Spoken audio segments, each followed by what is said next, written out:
Hello students. तो आज के लेक्चर में हम लोग स्टार्ट करने के लिए जा रहे हैं इंटरमीडिएट कार्बीन से रिलेटेड। तो सबसे पहले आज के लेक्चर में हम लोग सारा कार्बीन के बारे में सारा इंट्रोडक्शन पार्ट हम लोग पढ़ेंगे कि मेनली कार्बीन होता क्या है, ये कितने टाइप के होते हैं, उसके वजह से कैसे हम लोग जनरेट कर सकते हैं, उसके बाद क्या बेसिक इनका रिएक्शन होगा, पहले इनके बारे में हम लोग पढ़ लेंगे और उसके बाद फिर अगले लेक्चर वाइज से हम लोग स्टार्ट करेंगे जितने भी रिएक्शन है ऑर्गेनिक केमिस्ट्री में उसमें कौन कौन से इंटरमीडिएट जो है वो कार्बीन आते हैं। तो वो हम लोग अगले लेक्चर से स्टार्ट करेंगे।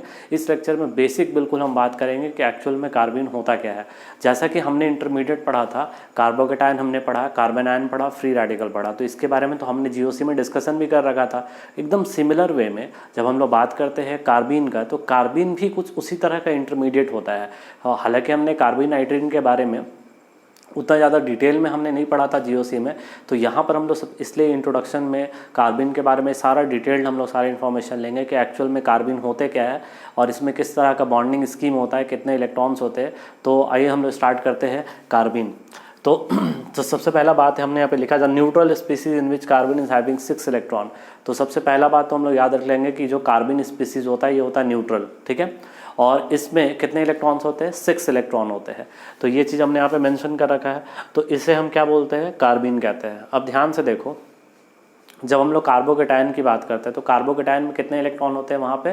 तो वहाँ पे भी 6 इलेक्ट्रॉन होते हैं, लेकिन वो पॉजिटिवली चार्ज होता है। कार्बन आयन नेगेटिवली चार्ज होते हैं और वहाँ पे कितने इलेक्ट्रॉन होते हैं? 8 इलेक्ट्रॉन होते हैं। लेकिन कार्बन के बारे में क्या कहा जा रहा है? ये 6 इलेक्ट्रॉन है, लेकिन ये तुम्हारा क्या है? न्यूट्रल स्पीसीज है, ठीक है।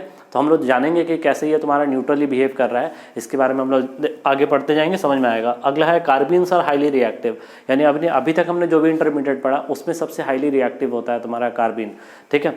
उसके बाद अगला है तुम्हारा, इसका हम लोग 2 टाइप पढ़ते हैं, सिंगलेट कार्बन और ट्रिपलेट कार्बन।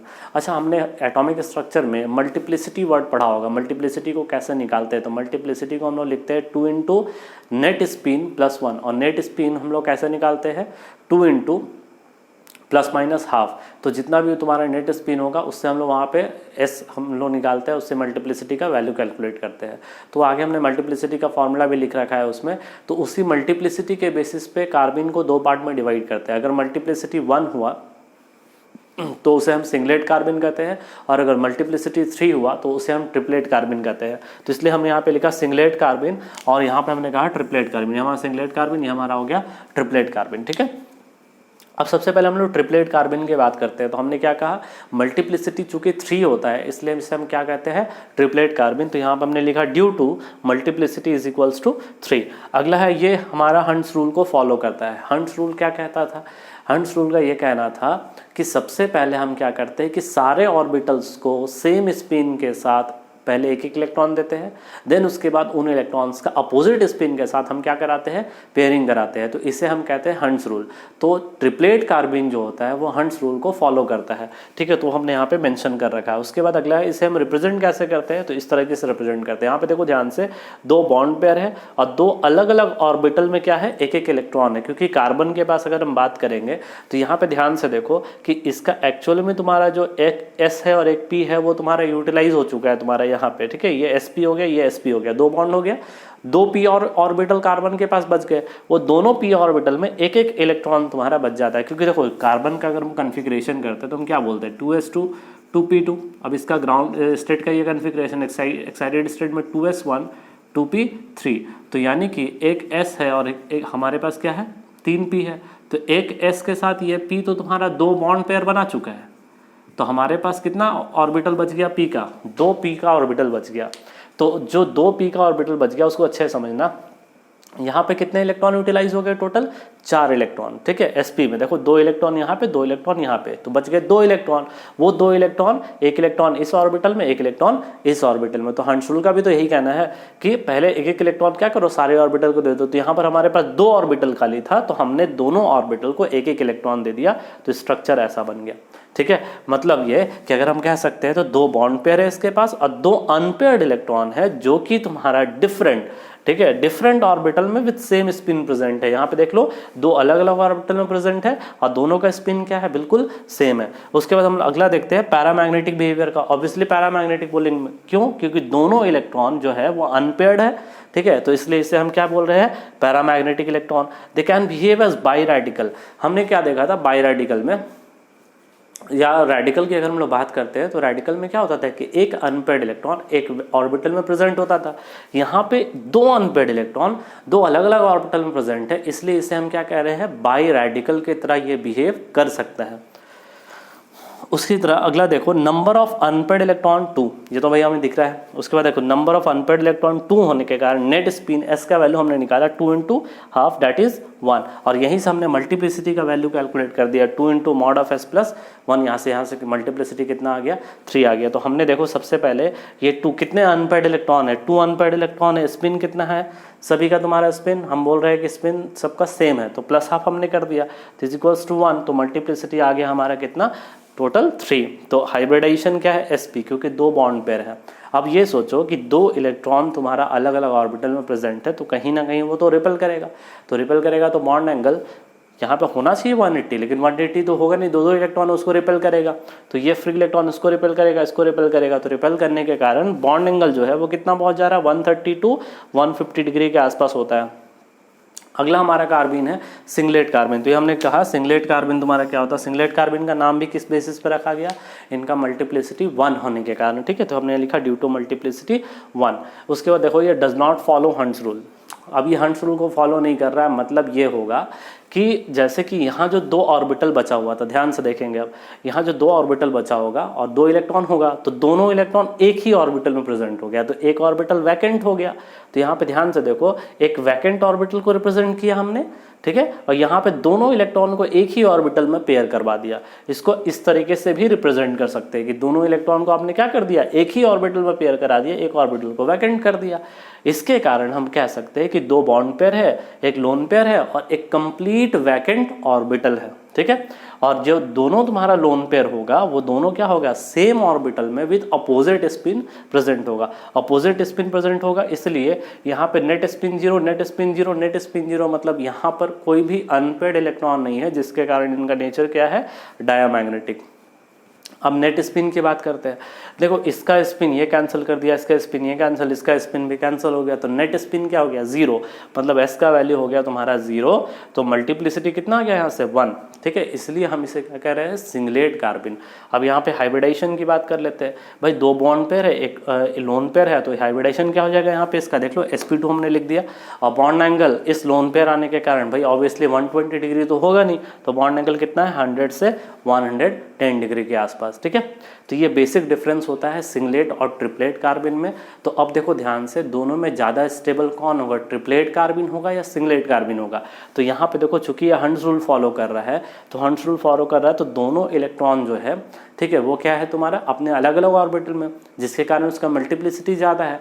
तो जिसकी मल्टीप्लिसिटी ज़्यादा होती है हम कहते हैं कि वो ज़्यादा स्टेबल होता है। हमने कहा पढ़ा था ना कि जो तुम्हारा हाफ फिल्ड ऑर्बिटल्स होते हैं वो ज़्यादा स्टेबल होते हैं देन फुल फिल्ड ऑर्बिटल्स। तो इसलिए तुम्हारा जो ट्रिपलेट कार्बिन होते हैं, ड्यू टू हायर मल्टीप्लिसिटी, इनकी स्टेबिलिटी जो होती है वो सिंगलेट कार्बिन से काफ़ी ज़्यादा होती है, ठीक है। तो सिंगलेट ट्रिपलेट में हमने कंपैरिजन पढ़ लिया कि भाई सिंगलेट कार्बिन एक्चुअल में क्या होता है, ट्रिपलेट कार्बिन एक्चुअल में क्या होता है। तो दोनों के पास 6 इलेक्ट्रॉन होते हैं, बट उन 6 इलेक्ट्रॉन का डिस्ट्रीब्यूशन जो होता है वो थोड़ा सा डिफरेंट होता है। अगर हम बात करेंगे ट्रिपलेट कार्बिन में, तो ट्रिपलेट कार्बिन में क्या होता है कि हमारा जो टोटल 6 इलेक्ट्रॉन होता है, तो 4 तो बॉन्ड पेयर में डिस्ट्रीब्यूट हो जाते हैं और जो 2 इलेक्ट्रॉन बचते हैं वो अलग अलग ऑर्बिटल में डिस्ट्रीब्यूट होते हैं, ठीक है, विथ बोल सकते हैं कि सेम स्पिन। लेकिन अगर हम बात करेंगे सिंगलेट कार्बिन में, तो वहाँ पे 4 इलेक्ट्रॉन तो बॉन्ड पेयर में डिस्ट्रीब्यूट हो गया, जो एक पेयर ऑफ इलेक्ट्रॉन बचेगा वो पेयर क्या होगा कि आपका अलग ऑर्बिटल में डिस्ट्रीब्यूट नहीं होगा, सेम ऑर्बिटल में विथ अपोजिट स्पिन डिस्ट्रीब्यूट हो जाएगा, ठीक है। तो ये बेसिक डिफरेंस होता है, जिसके कारण ये सारा कुछ बिहेवियर भी हो जाता है उनका डिफरेंट हो जाता है। यहाँ तक नोट करो, फिर आगे हम लोग पढ़ेंगे कार्बिन के बारे में और भी कुछ बेसिक्स बातें।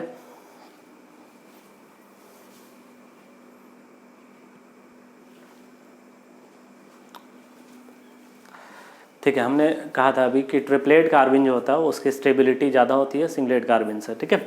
तो उसका रीज़न थोड़ा समझेंगे कि ट्रिपलेट कार्बिन में होता क्या है कि जो आपका लोन पेयर दिखता है या मान लेते 2 इलेक्ट्रॉन होता है, वो क्या होता है 2 अलग अलग ऑर्बिटल्स में होता है। लेकिन सिंगलेट कार्बन में क्या होता है, वो दोनों इलेक्ट्रॉन सेम ऑर्बिटल्स में होता है। तो सेम ऑर्बिटल में होने के कारण उनमें जो इंटर इलेक्ट्रॉनिक रिपल्सन होता है वो ज़्यादा होता है, जिसके कारण सिंगलेट कार्बन का स्टेबिलिटी ट्रिपलेट कार्बन से क्या होता है, कम होता है। अब हम लोग अगर मान लेते हैं बात करेंगे कि रिएक्शन में सबसे पहले सिंगलेट कार्बन बनता है या ट्रिपलेट कार्बन, तो होता क्या है ना, पहले सिंगलेट कार्बन बनता है एंड देन ये अपने आप को कन्वर्ट कर लेता है किसमें, ट्रिपलेट कार्बन में कन्वर्ट कर लेता है। तो अब जैसे मान लो कि रिएक्शन में अगर मान लो रिएक्शन का मीडियम गैसियस है, तो गैसियस मीडियम में क्या होता है कि मॉलिक्यूल के बीच में स्पेस काफ़ी ज़्यादा होता है। स्पेस ज़्यादा होने के कारण क्या होता है कि जैसे सिंगलेट कार्बन बनता है तो उसको किसी पर्टिकुलर मान लो रिएजेंट पे जाके अटैक करना है, या मान लो कोई सबस्ट्रेट या कोई साइड दिख रहा है जहाँ पे कार्बन जा रहा है अटैक करने के लिए, तो कार्बन और वो जो मान लो अटैकिंग मॉलिक्यूल होगा जिस पे वो जाना है अटैक करने के लिए, उसके बीच में गैसियस स्टेट में क्या होगा, डिस्टेंस ज़्यादा होगा। डिस्टेंस ज़्यादा होने के कारण क्या होता है कि सिंगलेट कार्बन अपने आप को पहले ट्रिपलेट में कन्वर्ट कर लेता है, यानी मोस्ट स्टेबल फॉर्म में, एंड देन उसके बाद फिर अटैक होता है। लेकिन अगर एक्वस फेज होगा तो उनके बीच में क्या होगा, स्पेस कम होगा। तो पहले बना तो सिंगलेट कार्बन, तो जैसे ही बना तो अपने आप को ट्रिपलेट में कन्वर्ट नहीं कर पाया और वैसे ही तुम्हारा अटैक हो गया। इसलिए हम लोग जितना भी मोस्ट ऑफ द केसेस में रिएक्शन पढ़ेंगे वो सारे रिएक्शन में हम लोग पढ़ेंगे सिंगलेट कार्बन का ही रिएक्शन। ट्रिपलेट कार्बन का जब स्पेसिफिकली मेंशन करेगा तब हम लोग वहाँ पे ट्रिपलेट कार्बन का पढ़ेंगे, अदरवाइज हम लोग हमेशा सारे रिएक्शन किस में पढ़ेंगे, सिंगलेट कार्बन का। क्योंकि अगर मान लो मीडियम मेंशन नहीं होगा तो ऑलवेज मीडियम को हम लोग क्या अज्यूम करेंगे, एक्वस फेज हमेशा अज्यूम करेंगे। ठीक है, तो ये सारी बातें हमने यहाँ पे पॉइंट्स बना के मेंशन कर दिया है, आप इसको एक बार जरूर अच्छे से पढ़ोगे। ठीक है, अब सवाल ये होता है कि कार्बन को आप जनरेट कैसे करोगे। तो बहुत सारा मेथड है, उसमें हमने एक मेथड यहाँ पे यूज़ किया फ्रॉम डाइजोमीथेन। ठीक है, ये आपका स्ट्रक्चर हो गया डाइजोमीथेन का। तो हमने डाइजोनियम आयन तो बनाया था, ठीक है, डाइजोनियम आयन बनाया था, तो इसको हम कहते हैं डाइजोमीथेन, जहाँ पे तुम्हारा CH2N2+ आयन बना हुआ है। ठीक है, अब ध्यान से देखो यहाँ पे कि N का लोन पेयर जो है वो इस नाइट्रोजन पे गिरा, तो भाई ये तो 5 बॉन्ड बना नहीं सकता, तो इसका बॉन्ड इस पे शिफ्ट हो गया, तो मतलब इसका जो पेयर ऑफ इलेक्ट्रॉन है वो किस पे शिफ्ट हो गया, इस कार्बन पे, देखो शिफ्ट हो गया। अब उसके बाद क्या हो रहा होगा कि जो N है वो N पे चूंकि प्लस आ गया तो अपना इलेक्ट्रॉन जो है वो कार्बन से लेकर बाहर निकल गया। मतलब क्या कर गया, यहाँ पे एक ऑर्बिटल को कंप्लीटली वैकेंट छोड़ गया। तो यहाँ पे चूंकि एक ऑर्बिटल को कंप्लीटली वैकेंट छोड़ गया तो मतलब हमारा कार्बन बन गया। और कौन सा कार्बन बना, सिंगलेट कार्बन। ये जो पेयर ऑफ इलेक्ट्रॉन था वो तो एक ऑर्बिटल में रह गया होगा। अब नाइट्रोजन जब यहाँ से इलेक्ट्रॉन विड्रॉ करके गया तो क्या हो गया, वहाँ पे क्या हो गया, कंप्लीट एक वैकेंट ऑर्बिटल आ गया, तो ये बन गया सिंगलेट कार्बन। अगर मीडियम गैसियस होगा तो फिर वो किस में कन्वर्ट हो गया, ट्रिपलेट कार्बन में। तो अगर मेंशन होगा गैस होगा तब, अगर अदरवाइज अगर मेंशन नहीं है तो ऑलवेज हम लोग क्या मानेंगे, एक्वस, यानी यही रिएजेंट जाकर किस पे अटैक करता, जो भी अटैकिंग मॉलिक्यूल होता उस पर जाके अटैक करता। तो यहाँ तक लिखो, उसके बाद फिर हम लोग दूसरे मेथड पे बात करते हैं।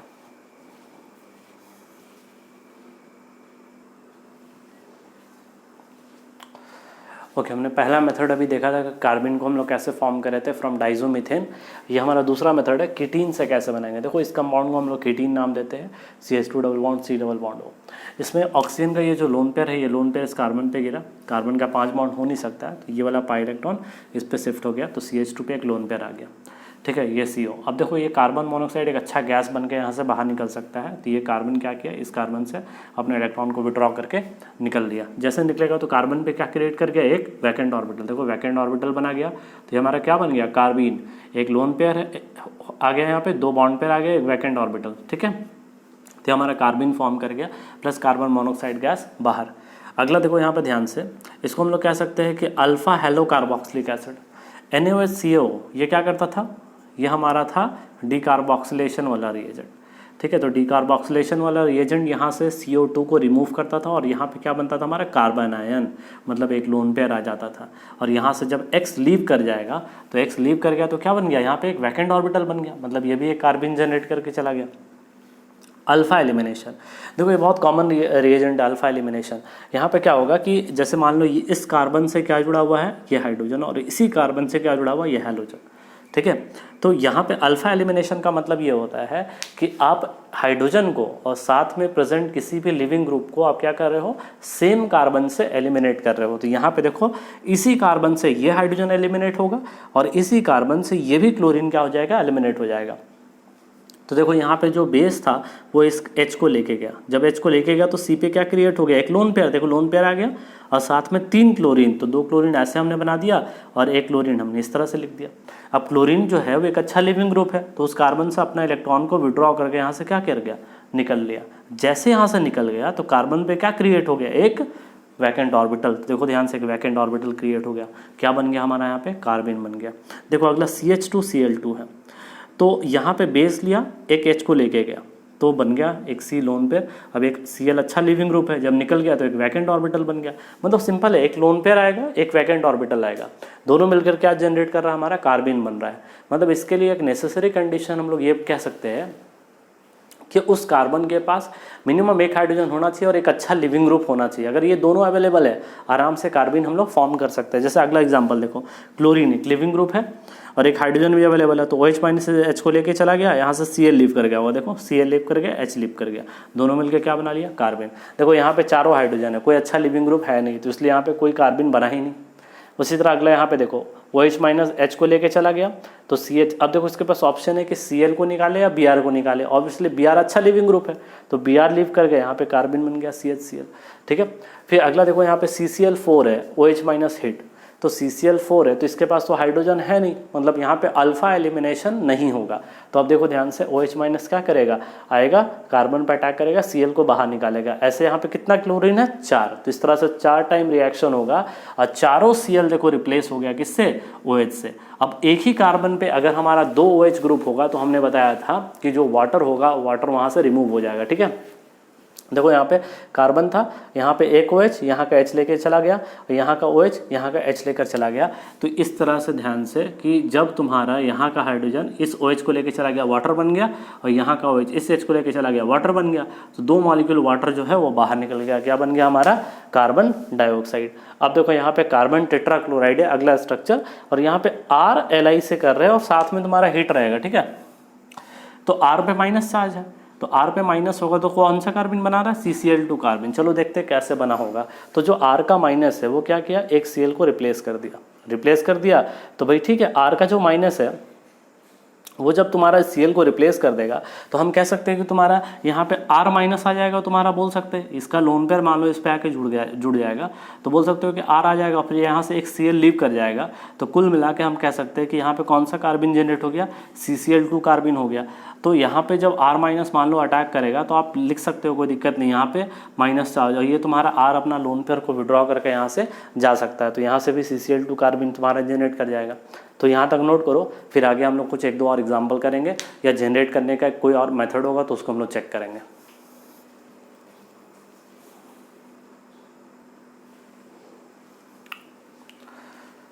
ओके, अब हम लोग बात करते हैं कि कार्बन मेनली किस किस तरह का रिएक्शन जो है वो शो करता है। सबसे पहला रिएक्शन है इंसर्शन रिएक्शन। इंसर्शन रिएक्शन में भी दो टाइप है। एक हम लोग सिग्मा बॉन्ड के बीच में इंसर्ट करते हैं किसको, कार्बन को, और एक पाई बॉन्ड के बीच में इंसर्ट करेंगे, ठीक है। तो सबसे पहले हम लोग सिग्मा बॉन्ड की बात करते हैं। तो ये जो सिग्मा बॉन्ड में इंसर्शन रिएक्शन होता है ये सिर्फ कौन शो करता है, ट्रिपलेट कार्बन। ट्रिपलेट कार्बन में मेनली क्या होता है कि 2 अलग अलग इलेक्ट्रॉन होते हैं जो अलग अलग ऑर्बिटल्स में प्रेजेंट होते हैं, ठीक है।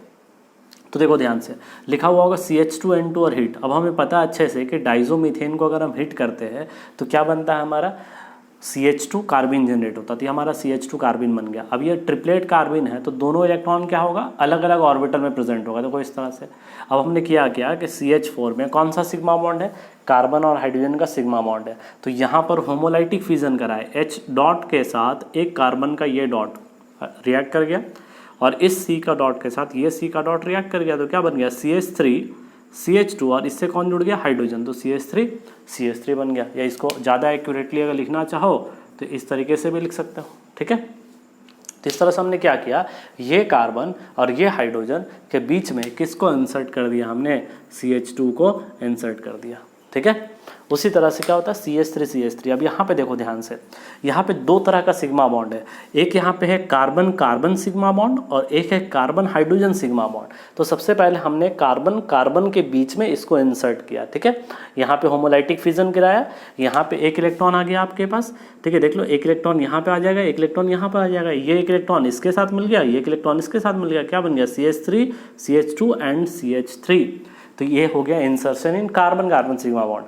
अब हम कार्बन हाइड्रोजन में भी कर सकते हैं, तो देखो ध्यान से, कार्बन हाइड्रोजन में हमने यहाँ पे इंसर्शन किया तो क्या हो जाएगा, CH2 और H। तो देखो यहाँ पे इसका इंसर्शन हमने कर दिया।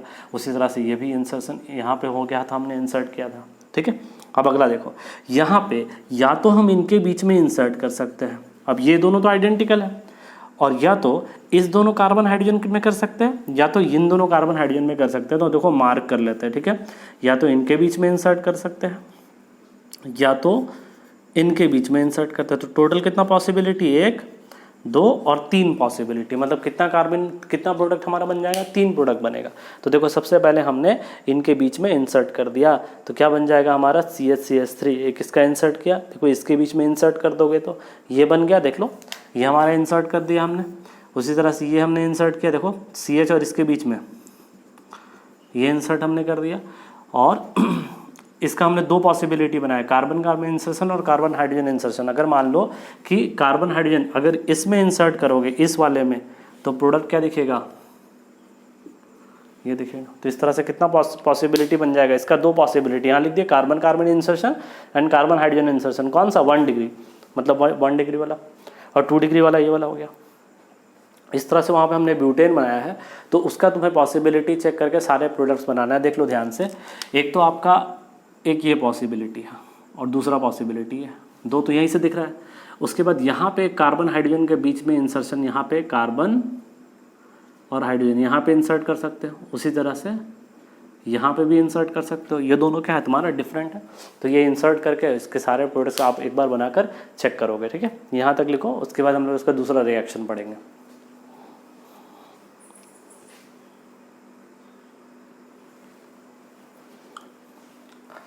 ओके, अब हम लोग बात करेंगे, अभी हमने पढ़ा था कि कैसे सिग्मा बॉन्ड में कार्बिन को हम लोग इंसर्ट कर रहे थे, उसी तरह से हम लोग पाई बॉन्ड में भी इंसर्ट करेंगे।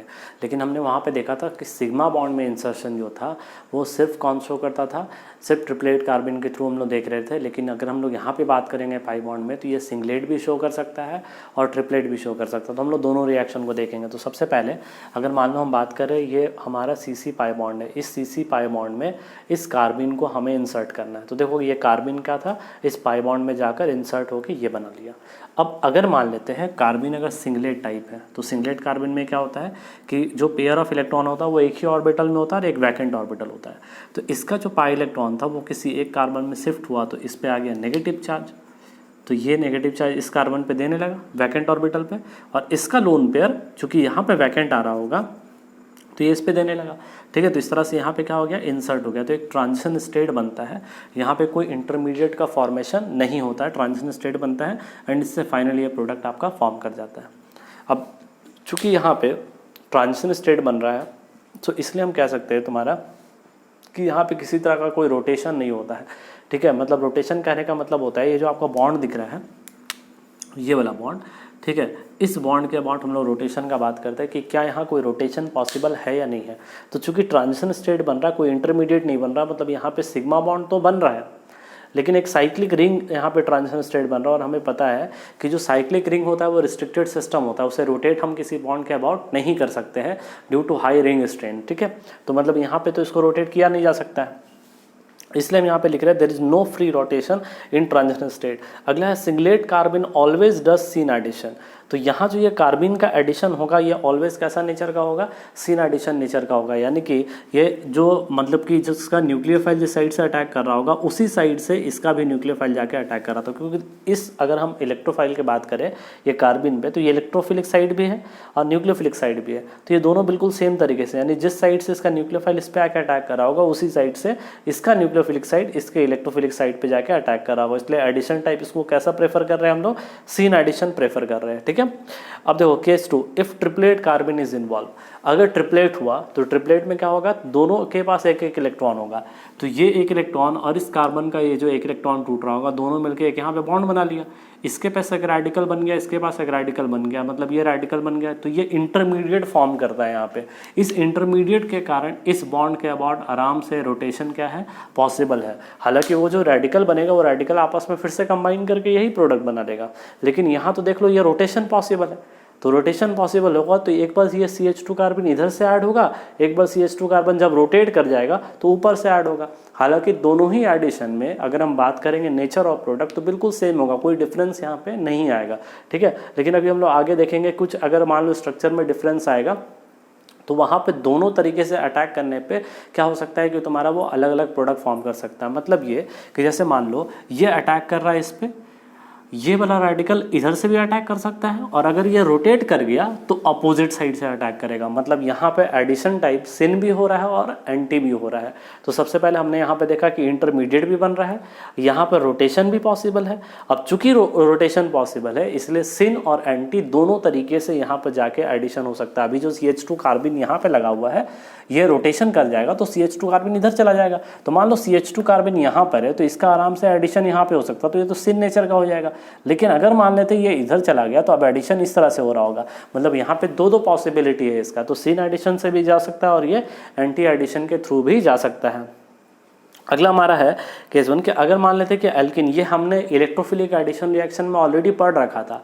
वहाँ पे हमने बताया था कि अगर अल्कीन जो है वो सिमेट्रिकल है तो वैसे में सिस अल्कीन में एंटी एडिशन रेसमिक मिक्सचर बनाता है, ट्रांस अल्कीन में एंटी एडिशन मेजोमर बनाता है, ठीक है। ये हमने वहाँ पे पढ़ा था, इसको शॉर्ट में याद कर सकते हो CAR तो CAR लिख दिया, TAM तो CAR और TAM। तो यहाँ पे इसको ऐसे शॉर्ट फॉर्म में याद कर सकते हो कि अगर अल्कीन जो है वो सिमेट्रिकल है उस केस में जो सिस अल्कीन होगा उसमें अगर एंटी एडिशन करते हो तो रेसिमिक मिक्सचर बनता है।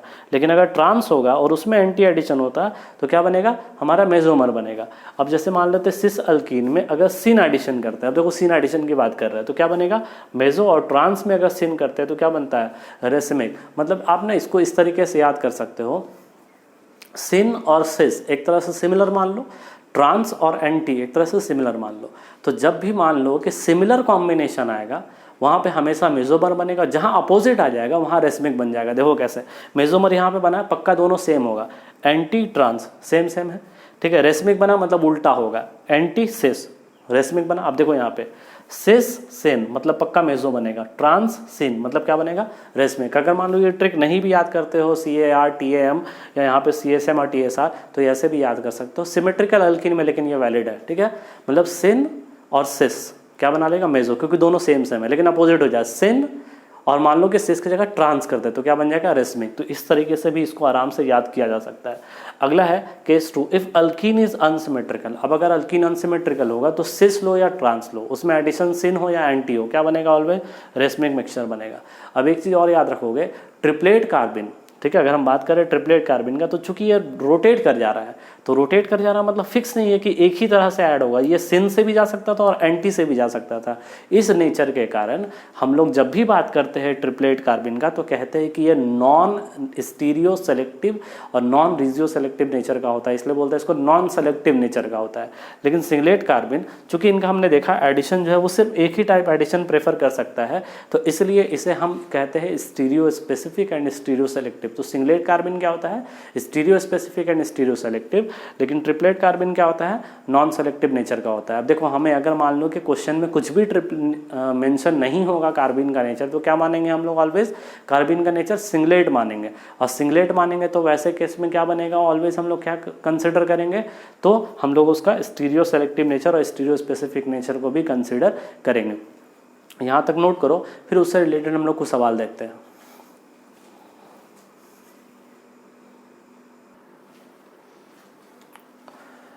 ओके, अब यहाँ पे एक दो रिएक्शन है, इस रिएक्शन से हम लोग स्टीरियो आइसोमेरिज्म भी हम लोग देखेंगे, ठीक है।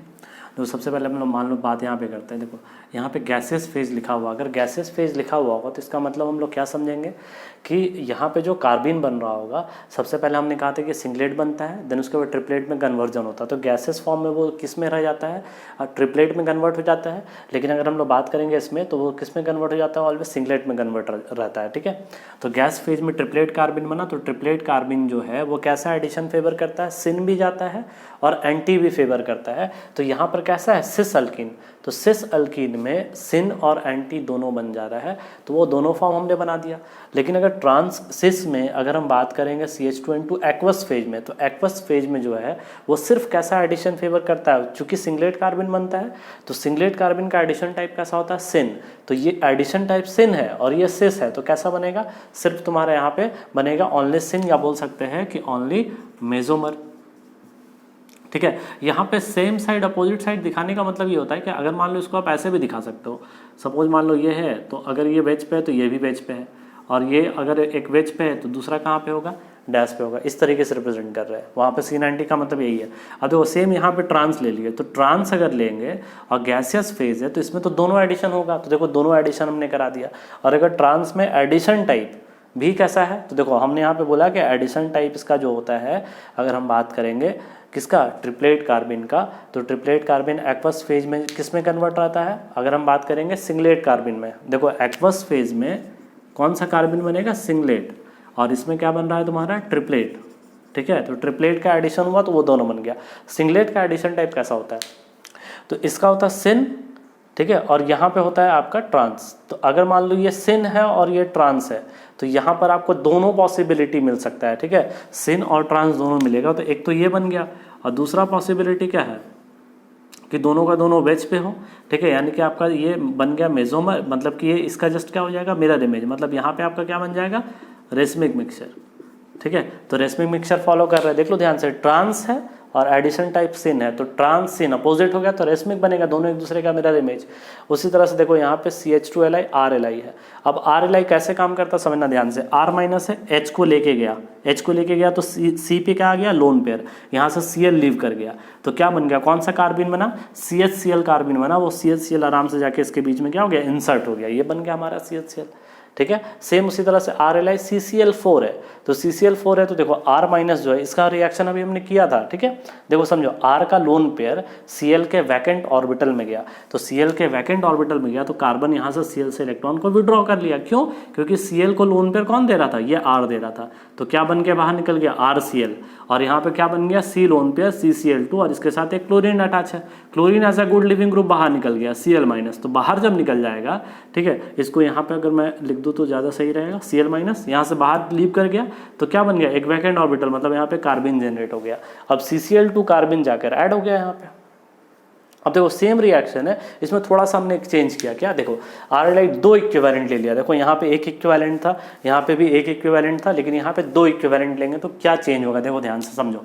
सबसे पहला R का माइनस इस H को लेके गया, तो H को लेके गया तो RH हो गया, एक Cl बाहर निकल गया, तो कार्बन हमारा बन गया, ये तो ये हमारा कार्बन बन गया। ठीक है, अब ये कार्बन जा रहा है यहाँ पे ऐड होने, ऐड हो गया कार्बन, ये बन गया हमारा। ठीक है, इस पे तुम्हारा Cl इंसर्ट हो गया, तो देखो ये कार्बन इंसर्ट हो गया, दोनों से Cl अटैच था। अब एक इक्विवेलेंट और है, यहाँ पे 2 इक्विवेलेंट है, तो अब R क्या करेगा, फिर से इस Cl को लेके चला गया, और ये Cl को वैकेंट ऑर्बिटल में गया, और यहाँ पे Cl लीव कर गया, तो अगेन यहाँ पे क्या बन गया, एक कार्बन बन गया। अब क्या होगा, इसके बाद क्या रिएक्शन होगा, तो देखो यहाँ पे एक इलेक्ट्रॉन, यहाँ पे एक इलेक्ट्रॉन, दोनों इलेक्ट्रॉन मिलकर डबल बॉन्ड, दोनों इलेक्ट्रॉन मिलकर डबल बॉन्ड, और ये बॉन्ड टूट गया, मतलब इस कार्बन से 2 कार्बन डबल बॉन्ड से अटैच होगा, इस कार्बन से 2 कार्बन किससे अटैच होगा, डबल बॉन्ड से अटैच होगा। तो ये तुम्हारा अगला तुम्हारा क्वेश्चन है, इस क्वेश्चन को खुद से एक बार ट्राई करोगे तो यहाँ तक लिखो, फिर आगे जो भी इसका रिएक्शन होगा उसको हम लोग डिस्कस करेंगे।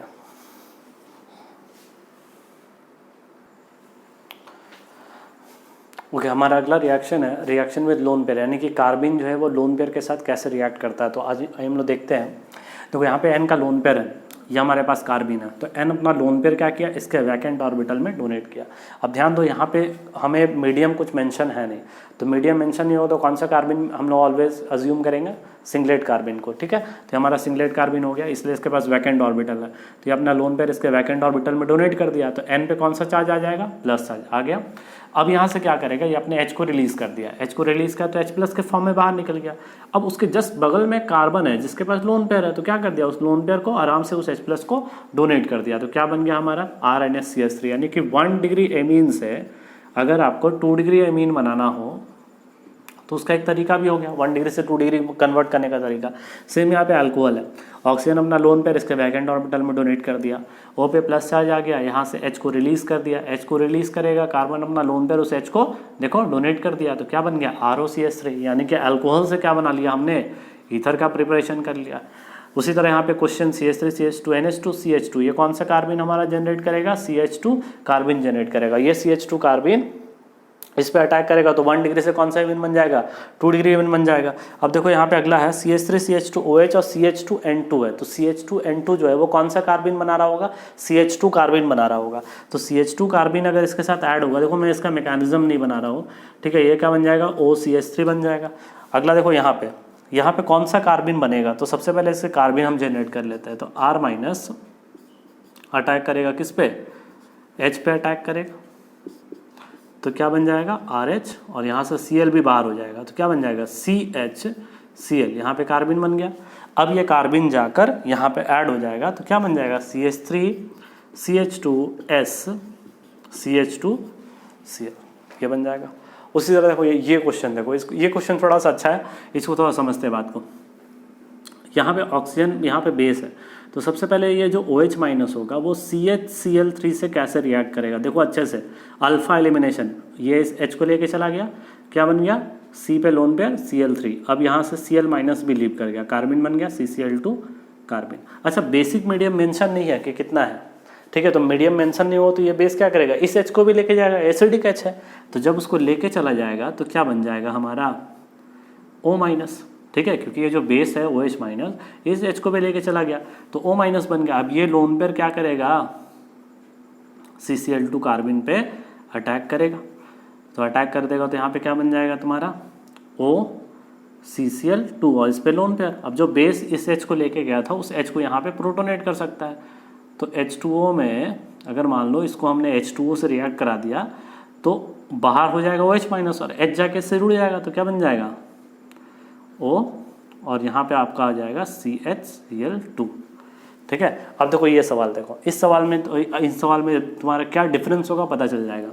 देखो सबसे पहले इससे कौन सा कार्बिन बनेगा, तो OH माइनस CH3Cl कौन सा कार्बिन बना देगा, इसको हिट करेंगे तो CH2 कार्बिन। मैं यहाँ पे डायरेक्ट लिख रहा हूँ, अब कार्बिन आप लोगों को बनाने आता है, अल्फा एलिमिनेशन से बना सकते हो। OH H को लेके चला गया, Cl लीव कर गया, CH2 कार्बिन बन गया, ठीक है। OH माइनस इसके H को भी तो लेके जाएगा, तो क्या बन जाएगा यहाँ पे O माइनस। अच्छा ये बताओ इसका रेजोनेटिंग स्ट्रक्चर क्या हो जाएगा, ये बन जाएगा, देखो तो डबल बॉन्ड हो और इस पे लोन पेयर। अब ये सोचो दोनों पे नेगेटिव चार्ज में ज़्यादा स्टेबल नेगेटिव चार्ज किस पे था, O पे माइनस पे, तो यानी अगर इस पे ज़्यादा स्टेबल हो तो इसका न्यूक्लियोफिलिसिटी कम है, यानी कि C का लोन पेयर इस कार्बिन पे अटैक करेगा ना कि O का लोन पेयर, ठीक है। तो इसलिए C का लोन पेयर अटैक किया किस पे, CH2 कार्बिन पे अटैक किया, तो क्या बन जाएगा आपका डबल बॉन्ड O और यहाँ से आपका जुड़ गया CH2 और इस पे रहेगा लोन पेयर।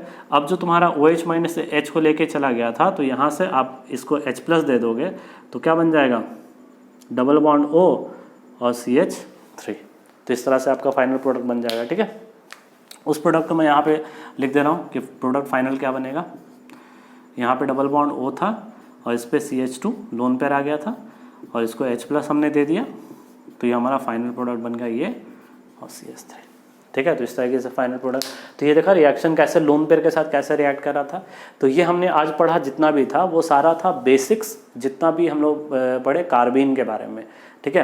अब कार्बिन कैसे रिएक्ट करता है, कार्बिन को कैसे जनरेट करते हैं, तो ये आप लोग को अब देख के पता चल जाना चाहिए। जैसे हमने ये रिएजेंट लिख दिया तो ये रिएजेंट को देखते ही आपको पता चल जाना चाहिए कि ये कौन सा यहाँ पे जनरेट करने वाला है, मतलब कि रिएजेंट को। तो ये दोनों मिलके क्या जनरेट करता था, CCl2 कार्बिन। तो ये अब आप लोग को एकदम तुरंत से आ जाना चाहिए कि आपने रिएजेंट देखा तुरंत आपने बना दिया कार्बिन। जैसे आपको CH2N2 दिखा, हिट दिखा, तो आप तुरंत क्या बना दिए, CH2 कार्बिन बना दिए। तो ये आप लोग को पता होना चाहिए, ठीक है। तो हमारा बेसिक हो गया इंट्रोडक्शन पार्ट कार्बिन के बारे में। अब हम लोग अगले लेक्चर से इसके जितने भी इंपॉर्टेंट रिएक्शन है उसको हम लोग डिस्कस करेंगे। इस लेक्चर के लिए इतना ही, ओके, थैंक यू।